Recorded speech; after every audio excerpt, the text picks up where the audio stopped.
या पाचव्या प्रॉब्लेम मध्ये सुचेता कंपनी लिमिटेड हिला 20 लाख एवढं भांडवल उभारायचं आहे। तर 20 लाख भांडवल उभं करण्यासाठी कंपनीने एका शेअरचं दर्शनी मूल्य म्हणजे ज्याला आपण फेस व्हॅल्यू बोलतो ते 100 रुपये ठेवलं आहे, परंतु विकताना मात्र 20 रुपये प्रीमियम घेऊन तिने शेअर्स विक्रीला मात्र काढलेले आहेत। एक शेअरची 120 रुपये किंमत ठेवून या 120 रुपयांपैकी अर्जासोबत कंपनीने मागवलेले आहेत 10 रुपये।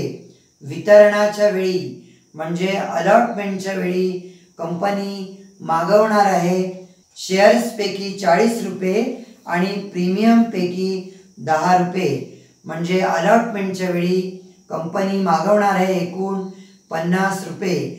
आणि आता उरलेला पहिला आणि फायनल कॉल जो आहे त्याच्यामध्ये शेअर्समधले 50 रुपये आणि प्रीमियममधले 10 रुपये असे फर्स्ट आणि फायनल कॉलच्या वेळेला मागवणार आहे 60 रुपये। 50 आणि 10 असे 60 रुपये फायनल कॉलच्या वेळी मागवणार आहे। आता 20 लाख कॅपिटल उभा करण्यासाठी जर आपण 100 रुपयाचा एक शेअर असं जर मेजरमेंट घेतलं तर कंपनीला 20,000 इक्विटी शेअरची विक्री करावी लागणार, पण कंपनीकडे मात्र 26,000 इक्विटी शेअरसाठी अर्ज आले आहेत आणि अर्जाच्या वेळी कंपनीने 10 रुपये मागवलेले आहेत, म्हणून 26,000 शेअर्सवर प्रत्येकी 10 रुपये प्रमाणे 2,60,000 एवढी रक्कम कंपनीकडे अर्जदारांकडून आलेली आहे। त्याची एंट्री झाली bank account debit 2,60,000 to equity share application account 2,60,000 being application money on 26,000 equity shares at the rate of ₹10 each received। आता आलेले ॲप्लिकेशन मनी आपण कॅपिटलला ट्रान्सफर करतो, परंतु आलेले 2,60,000 रुपये हे संपूर्णच्या संपूर्ण कॅपिटल अकाउंटला ट्रान्सफर करता येणार नाहीत, कारण 20,000 इक्विटी शेअर्स कंपनीकडे असले तरी ॲप्लिकेशन मात्र आले होते 26,000 इक्विटी शेअर करता। त्यापैकी 2,000 शेअरसाठी ज्यांनी ॲप्लिकेशन केले होते त्यांचे पैसे कंपनीने परत केले आहेत, म्हणून 2,000 शेअर्सवरचे प्रत्येकी 10 रुपये प्रमाणे कंपनीने अमाऊंट अर्जदारांना परत केली आहे, म्हणून पहिल्या एंट्रीच्या उलट एंट्री होईल equity share application account debit 20,000 to bank account 20,000 being application money on 2,000 equity shares at the rate of ₹10 each refunded to the applicants। तरी सुद्धा कंपनीकडे 4,000 शेअर्सवरचे प्रत्येकी 10 रुपये प्रमाणे 40,000 एक्स्ट्रा जमा आहेत, कारण ते मात्र परत केलेले नाहीत, तर ते एक्स्ट्रा जमा झालेले 40,000 अलॉटमेंटच्या वेळेला आपल्याला ॲडजस्ट करायचे आहेत, म्हणून कॅपिटलमध्ये रूपांतर करताना आपल्याला फक्त 20,000 इक्विटी शेअरवरचे प्रत्येकी 10 रुपये प्रमाणे 2 लाख रुपये कॅपिटल अकाउंटला ट्रान्सफर करावे लागतील आणि उरलेले 40,000 अलॉटमेंटवर ट्रान्सफर करावे लागतील।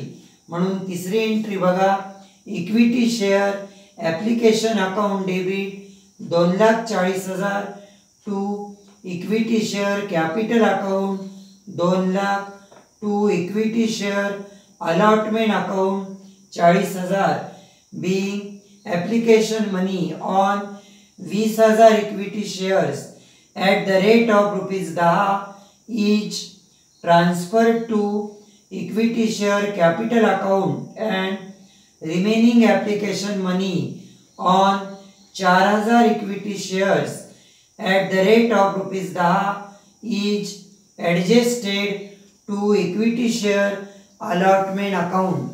40,000 कंपनीने अलॉटमेंटच्या वेळेचे जे भागधारकांकडून येतील ते आधीच आले आहेत असं समजून अलॉटमेंटवर ट्रान्सफर करून ठेवलेले आहेत.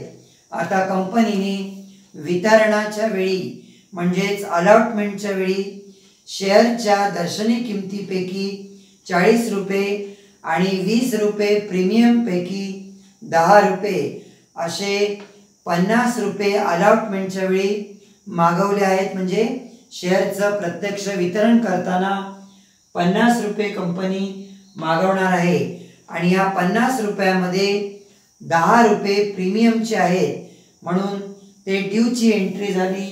Equity share allotment account debit 10 lakh to equity share capital account 8 lakh to equity share premium account 2 lakh.